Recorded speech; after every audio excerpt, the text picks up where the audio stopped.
Bulletin में सबसे पहले बात करेंगे इंडिगो के संकट की।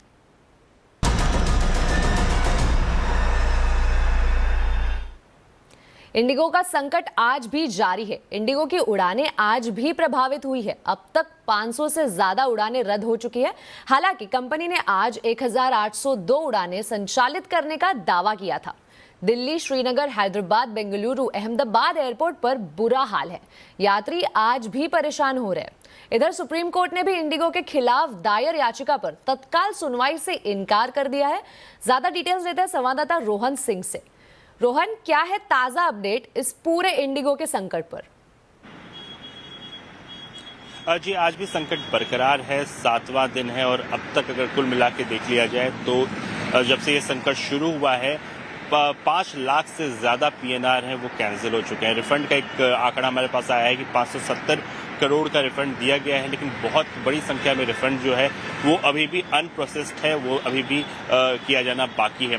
लगेज की अगर बात करें तो करीब 9000 से ज़्यादा ऐसे लगेज हैं जो कि अभी एयरपोर्ट से पड़े हुए हैं, जो कि उनके जो ओनर्स हैं उनको दिया जाना है, लेकिन वो उनमें से सिर्फ आधे ही दिए जा चुके हैं, यानी कि 4500 ही दिए जा चुके हैं। और अगर आप दिल्ली एयरपोर्ट की भी बात करें, स्थिति बहुत ही ख़राब है। इस वक्त सुबह से करीब 150 फ्लाइट्स वहाँ पे कैंसिल हो चुकी हैं और सैकड़ों की संख्या में लगेज ऐसे हैं जो एक लाइन से खड़े हुए हैं। उनको लेने वाला, उनको जो है देने के लिए अभी तक जो मैन पावर है वो काफ़ी नहीं है। तो स्थिति आज भी उतनी ही खराब बनी हुई है। बस एक राहत की चीज़ है कि जो ऑन टाइम परफॉर्मेंस है इंडिगो का वो थोड़ा सुधरा है। जो फ्लाइट्स लेट हो रही थी वो थोड़ी कम हो रही हैं। अभी जो ताज़ा ओटीपी जारी किया गया है वो 78% है। 2 दिन पहले आपको याद होगा कि वो 3% तक पहुंच गया था। तो ओटीपी में सुधार ज़रूर है, लेकिन स्थिति अभी भी वही बनी हुई है। कैंसलेशंस लगातार जारी है, चाहे वो दिल्ली हो, मुंबई हो, कोलकाता हो, चेन्नई हो, बैंगलोर हो। अकेले दिल्ली और बैंगलोर की बताएं, इनको मिला के 250 से ज़्यादा कैंसलेशन हुए हैं। तो सरकार की भी इस पर नज़र बनी हुई है, लेकिन इंडिगो का कहना है कि कम से कम उन्हें 2 दिन और चाहिए। 10 तारीख तक उनको स्थिति को जो है सामान्य कर पाएंगे। जी, साथ ही रोहन, सरकार के मोर्चे पर क्या एक्शन हो रहा है? क्योंकि सुप्रीम कोर्ट ने भी मामले पर तत्काल सुनवाई से इनकार कर दिया है। क्या है इस पर पूरी डिटेल? जी, जिस चीज़ का सबसे ज़्यादा इंतजार है उसमें सिर्फ अब कुछ 1 घंटे से भी कम का समय बचा हुआ है। 6 बजे की डेडलाइन दी गई थी डीजीसी की तरफ से इंडिगो को, जबकि उनको जवाब देना है शो कॉज नोटिस को उनके सीईओ को, और अभी से थोड़ी देर पहले तक जवाब नहीं आया था। और ये डीजीसी ने साफ कहा था कि अगर आज वो डेडलाइन मिस करते हैं तो उनके खिलाफ एक्शन लिया जाएगा। तो इंडिगो की तरफ से इस पूरे डिस्ट्रप्शन में क्या जवाब दिया जाता है इसका हमें इंतजार ज़रूर होगा। लेकिन साथ ही 2 और अपडेट हैं। एक ये है कि जो पार्लियामेंट की स्टैंडिंग कमेटी है वो बहुत जल्द इंडिगो को जो है समन करने वाली है, और साथ ही एक कमेटी जो फॉर्म हुई है इस पूरे मामले को इन्वेस्टिगेट करने के लिए, उसे कहा गया है कि आप अपनी जो रिपोर्ट है उसे फास्ट ट्रैक करें।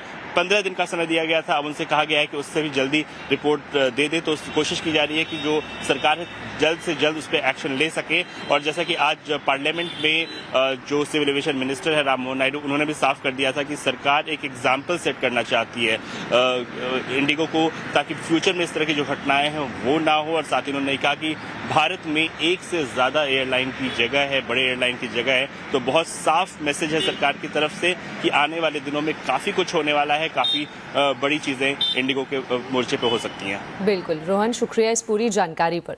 इंडिगो संकट के चलते लोगों की परेशानी कम होने का नाम नहीं ले रही है। एयरपोर्ट पर लोगों की आप बीती सुनिए।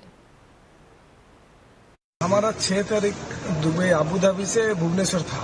हाँ, और 6 तारीख को जब हमको वेटिंग करवाया ऑन टाइम लिखा था, फिर बाद में रात को 3 बजे हमको कैंसिल करवाया। पूरा हैरान हो गया, कैसे आएंगे, क्या करेंगे, कुछ पता नहीं। हाँ।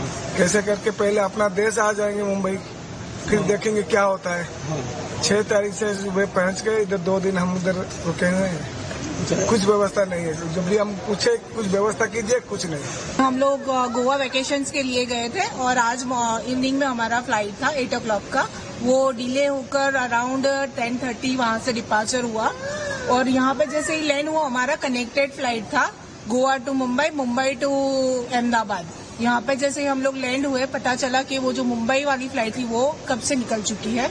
अभी हमें 2 ऑप्शंस दिए जा रहे हैं, या तो कल नून में 3:30 अराउंड है, या तो फिर आप कैंसिल कीजिए। वहीं इंडिगो के संकट पर आज राज्यसभा में नागरिक उड़ान मंत्री राममोहन नायडू ने बयान दिया। उन्होंने कहा कि इंडिगो की गड़बड़ियों की वजह से यात्रियों को भारी परेशानी उठानी पड़ी है। उन्होंने कहा कि सरकार हालात की लगातार मॉनिटरिंग कर रही है। सरकार इंडिगो की स्थिति को बिल्कुल हल्के में नहीं ले रही है और जांच पूरी होने पर कड़ी कार्रवाई की जाएगी। On 1st of December, we had a meeting with Indigo on FDTL itself. When they required some clarifications, we have given the clarifications also with that idea, and they have not flagged this issue. So everything was running normal till then. Suddenly, we have observed this on 3rd. Immediately, once this was observed, the ministry came into the picture. We have taken over the situation at the airports. We have consulted all the stakeholders, and then you have seen how things have unfolded for those 2 days. Definitely, there was a lot of difficulty that has faced by the passengers. And as a closing statement also, let me tell you that we are not taking this situation easily. We are doing an inquiry and we will take very, very strict action, not only for this situation, but also as an example. We will set an example for all the airlines. If there is any miscompliance, any non-compliance or non-adherence for any single person, any entity or any organization or any operator functioning in this civil aviation, we will take very, very strict action so that we set an example in the industry. इस बीच विपक्षी दलों ने Indigo को लेकर सरकार को घेरा। This BJP government, double engine government, is interested only to take care for their election and how to capture the vote, the EVM machine and the election commission and the agency. But they don't care the people. That is the main problem. और इधर हम लोग देख रहे हैं कि Indigo flight से ही सरकार झुक गई है। फ्लाइट ही झुका दे रही है सरकार को। आखिरकार कारण क्या है? सरकार जब ये दावा करती है गरीब भी बैठ सकते हैं उसमें, चप्पल वाले भी हवाई जहाज में बैठ सकते हैं, तो अब इतने महंगे में कौन, जूते पहनने वाले भी नहीं बैठ सकते। अब तो महंगे जूते पहनने वाले भी नहीं बैठ सकते। डॉक्टर राम मनोहर लोहिया जी ने कहा था कैपिटलिस्ट किल्स कैपिटलिस्ट, और जब पूंजीवादी हावी हो जाएंगे सरकार पर तो ऐसा ही आपको देखने को मिलेगा। सुनने में आ रहा है जो बोर्ड ऑफ डायरेक्टर्स में सब भारतीय जनता पार्टी के लोग हैं। इंडिगो क्राइसिस अभी भी जारी है। आज आवाज अड्डा में हम इसी पर चर्चा कर रहे हैं। इंडिगो इमरजेंसी कौन देगा जवाब? तो शाम 7:57 पर जरूर जुड़िए आवाज अड्डा में।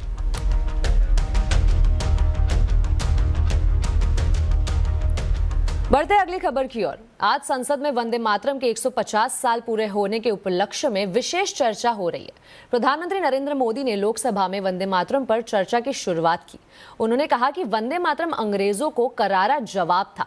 ये नारा आज भी प्रेरणा दे रहा है। इस दौरान पीएम मोदी ने कांग्रेस और नेहरू पर हमला बोला। उन्होंने कहा कि पिछले सदी में इसके साथ इतना अन्याय क्यों हुआ, वंदे मातरम के साथ विश्वासघात क्यों हुआ। उन्होंने कहा कि मोहम्मद अली जिन्ना ने लखनऊ से 15 अक्टूबर 1936 को वंदे मातरम के खिलाफ नारा बुलंद किया था। कांग्रेस के तत्कालीन अध्यक्ष जवाहरलाल नेहरू को अपनी सिंहासन डोलता दिखा। बजाय इसके कि नेहरू मुस्लिम लीग के अधिहरण बयानों को करारा जवाब देते, उसकी निंदा करते, उन्होंने वंदे मातरम की ही पड़ताल शुरू कर दी। मोहम्मद अली जिन्ना ने लखनऊ से 15 अक्टूबर 1937 को वंदे मातरम के विरुद्ध का नारा बुलंद किया। फिर कांग्रेस के तत्कालीन अध्यक्ष जवाहरलाल नेहरू को अपना सिंहासन डोलता दिखा। बजाय कि नेहरू जी मुस्लिम लीग के आधारहीन बयानों को तगड़ा जवाब देते, करारा जवाब देते, मुस्लिम लीग के बयानों की निंदा करते,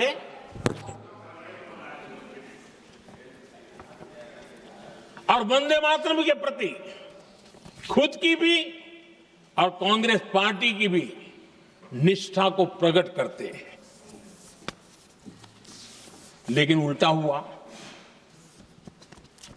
वो ऐसा क्यों कर रहे, वो तो पूछा ही नहीं, न जाना।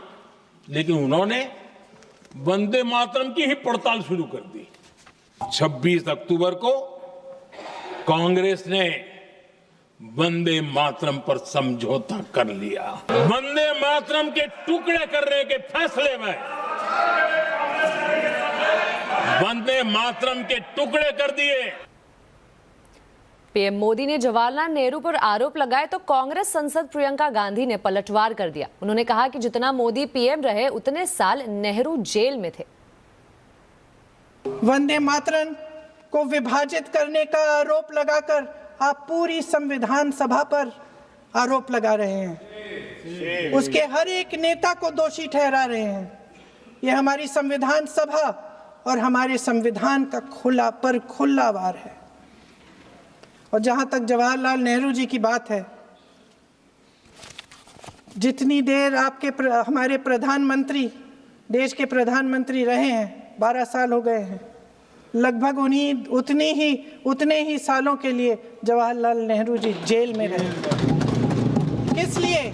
इस देश की आज़ादी के लिए। उसके बाद 17 साल के लिए प्रधानमंत्री रहे। आप बड़ी आलोचना करते हैं इनकी, लेकिन अगर इन्होंने इसरो नहीं बनाया होता तो आज आपका मंगलयान नहीं होता। अगर DRDO नहीं बनाया होता तो तेजस नहीं बनता। अगर IIT और IIM नहीं बनाए होते तो हम आज IT में आगे नहीं होते। अगर एम्स नहीं बनाया होता तो हम कोरोना की जब बड़ी चुनौती का सामना कैसे करते। अपने देश की आत्मा के इस महामंत्र को विवादित करके आप एक बहुत बड़ा पाप कर रहे हैं।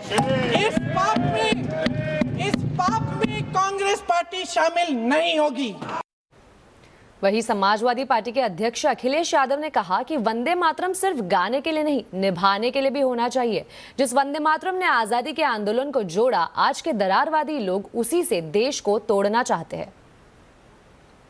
वंदे मातरम सिर्फ गाने के लिए नहीं है, निभाने के लिए भी होना चाहिए। सभापति महोदय, आज हम आकलन करें, पीछे मुड़ करके देखें कि हम इस वंदे मातरम को कितना निभा रहे हैं। जिस वंदे मातरम ने आजादी के आंदोलन में सबको जोड़ा, आज के दरारवादी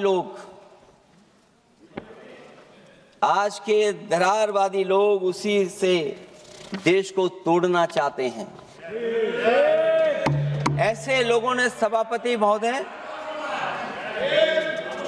ऐसे लोगों ने पहले भी देश के साथ दगा किया और आज भी कर रहे हैं।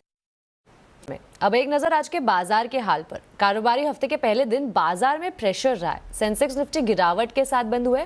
सेंसेक्स 610 पॉइंट गिरकर 85,103 पर, तो वही निफ्टी 226 पॉइंट गिरकर 25,961 पर बंद हुआ है। आज बाजार में कैसा रहा है कारोबार, बता रहे आशीष चतुर्वेदी। देखिए, हफ्ते के पहले कारोबारी दिन और मार्केट में काफी गिरावट के साथ कारोबार यहां पर आपको देखने को मिला। बात करें निफ्टी की तो यहां पर 26,000 के नीचे क्लोजिंग देखने को मिली। निफ्टी बैंक तकरीबन 1% का कट, लेकिन सबसे बुरा हाल आपको देखने को मिला स्मॉल कैप और मिड कैप का। सबसे पहले समझते हैं कि निफ्टी में कौन से स्टॉक्स हैं जहां पर आपको गिरावट तेज नजर आई। तो लूजर्स एक बार स्क्रीन पर लेकर आता हूं। इससे पहले गेनर्स की चर्चा करेंगे। रिलायंस है, HCL टेक है, विप्रो, टेक महिंद्रा, इन्होंने बाजार को संभाला। लेकिन अब बात करते गिरने वाले शेयरों की, और इनकी सूची अगर आप देखें तो इंटरग्लोब एविएशन, ये तो नो ब्रेनर है, बड़ी गिरावट 10% से ज़्यादा का कट रहा। JSW स्टील है, BEL है, नेस्ले जैसे स्टॉक्स में गिरावट आपको देखने को मिली। लेकिन ऐसा नहीं कि सिर्फ निफ्टी के शेयर गिरे। अगर आप पूरी ब्रॉडर मार्केट्स को देखें तो यहाँ पर भी थोड़ा सा मिक्स साइड का एक्शन है। अब देखिए, बढ़ने वाले तो ये 3 ही नाम मैं आपकी स्क्रीन पर लेकर आऊँगा, इनकी ज़्यादा चर्चा नहीं होती, सिर्फ एक PB फिनटेक ठीक ठाक है। लेकिन बाकी आप बात करें, फैक्ट है, BDL है, हुडको है, FMCG में काफ़ी सारे ऐसे नाम हैं जहां पर आप देखें तो बड़े कट देखने को मिले। डिफेंस है, रिन्यूएबल स्पेस के स्टॉक्स है, बड़ी गिरावट यहां पर नजर आई। रुपए में लगातार कमजोरी देखने को मिल रही है। डॉलर के मुकाबले रुपया रिकॉर्ड निचले स्तर पर है। रुपए में लगातार कमजोरी के क्या कारण है, जानते हैं मनीषा गुप्ता से। रुपए में गिरावट जारी है। आपको बता दें कि फ्राइडे की 89.95 की बढ़त के बाद आज फिर हमने इसे 90 के नीचे कारोबार करता हुआ देखा है।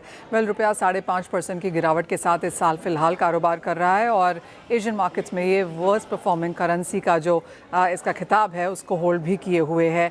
आज जो गिरावट देखने को मिली है वो कच्चे तेल की वजह से भी है, क्योंकि वहाँ पर 2 हफ्ते के हाईज पर कारोबार है। साथ ही साथ जिस तरह का फॉरेन फंड आउटफ्लो हमने जाता हुआ देखा है, उसका भी दबाव यहाँ पर रुपए में है। और फिर डॉलर की डिमांड यहाँ पर काफ़ी स्ट्रांग है, चाहे वो कॉरपोरेट्स की तरफ से है, इम्पोर्टर्स की तरफ से या फॉरेन पोर्टफोलियो इन्वेस्टर्स की तरफ से। आगे जाकर दिसंबर 10 का दिन यहाँ पर काफ़ी महत्वपूर्ण है, क्योंकि इस दिन यूएस की फेड रेट यहाँ पर कटौती देखने को मिल सकती है इंटरेस्ट रेट्स में। दूसरा ये कि यूएस और इंडिया अपने 3 दिन की बायलैटरल ट्रेड एग्रीमेंट के ऊपर बातचीत भी 10 को ही करेंगे। आपको याद दिला दें कि यूरोपियन यूनियन की तरफ से भी जो FTA की कॉन्वर्सेशन चल रही है वो भी शायद इस हफ्ते में यहाँ पर बनती हुई नजर आएगी। तो काफ़ी सारे इंपॉर्टेंट इवेंट्स हैं इस हफ्ते में, और उससे पहले रुपये में एक जिटरीनेस है, और जिस तरह के लोज हम पिछले हफ्ते ऑलरेडी देख चुके हैं उसी रेंज में रुपया फिलहाल कारोबार करता हुआ। वहीं डॉलर के मुकाबले रुपए में गिरावट चिंता का विषय है, लेकिन भारत के टेक्सटाइल एक्सपोर्टर्स के लिए ये बड़ा मौका साबित हो रहा है। देखिए संवाददाता केतन जोशी की एक खास रिपोर्ट। अनुपम क्रिएशन एक्सपोर्ट ओरिएंटेड यूनिट है। गुजरात के ऐसे टेक्सटाइल एक्सपोर्टर्स के चेहरों पर रौनक है, क्योंकि डॉलर के मुकाबले रुपया 90 के ऊपर चले जाने से उनके मार्जिन में 3% तक बढ़ोतरी हुई है। ये बदलाव सीधे तौर पर मुनाफे में तब्दील हो रहा है। 5% का इंक्रीज होने से बेनिफिट्स हुआ है रुपया डाउन होने। फिर भी हम सोचते हैं कि यदि दूसरी कंट्री की करेंसी यदि डाउन हो गई तो ये बेनिफिट चला जाएगा। अभी तो ये 5% का बेनिफिट्स है एक्सपोर्ट करने के लिए। 2025 में रुपया डॉलर के मुकाबले अभी तक करीब 5% कमजोर हुआ है। चीन के युआन के मुकाबले रुपया स्थिर दिख रहा है। भारत का सालाना टेक्सटाइल एक्सपोर्ट अभी करीब 36 बिलियन डॉलर है। जानकारों के मुताबिक अगर यहां से एक्सपोर्ट इंसेंटिव सरकार बढ़ाती है तो भारत के कुल निर्यात 25% बढ़ सकते हैं। हमको दूसरी कंट्री के साथ कॉम्पीट करने के लिए गवर्नमेंट से हमारी विनती है कि 4 से 5% का एडिशनल इंसेंटिव दिया जाए by way of workman compensation, skill development और R&D। ये तीनों को ध्यान में रखते हुए इतना दिया जाए तो वो हमारी Indian exports of textiles will grow by 20 to 25% in next 2 years। चीन, इंडोनेशिया, बांग्लादेश, टर्की, वियतनाम जैसे देश भारत के मुकाबले सस्ता कपड़ा बेच रहे हैं। ऐसे में थोड़ा सा सपोर्ट परिस्थिति बदल सकता है। अगर एक्सपोर्ट इंसेंटिव मिल जाता है तो न केवल इस सेक्टर को फायदा होगा, लेकिन ग्लोबल मार्केट में हम दूसरे स्पर्धकों को सीधी टक्कर भी दे पाएंगे। केतन जोशी, अहमदाबाद।